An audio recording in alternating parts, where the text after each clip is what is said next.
How to add song on Deezer app. Hey everyone, welcome back to another episode. In today's episode, I'm gonna walk you through the steps on how you can create a playlist and add using your Deezer playlist assistant. In order to add song to your Deezer account, you'll need to log in. For that, open up a web browser, or you can also use the application. There's no difference. After that, click on the try bar icon located right on top. Click on the login button, and this is gonna take you to the login field where you'll be asked to select login method.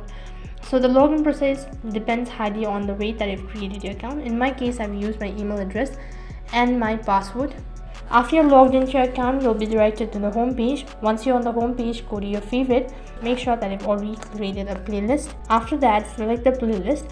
Now choose an existing playlist or create a playlist and then select add track.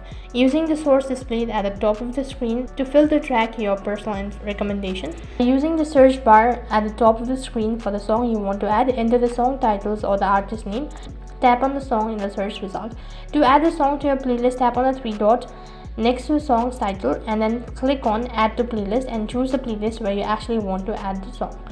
To save the song to your library, tap on the heart icon or similar option, example my library, or this action adds the song to your like song or my music library depending on your device and the version that you're using. In this way, you can add song to your playlist on Deezer app. That is all for this video. I hope the video was helpful. Make sure to like, share and subscribe to our channel. Thank you for watching. See you in the next video.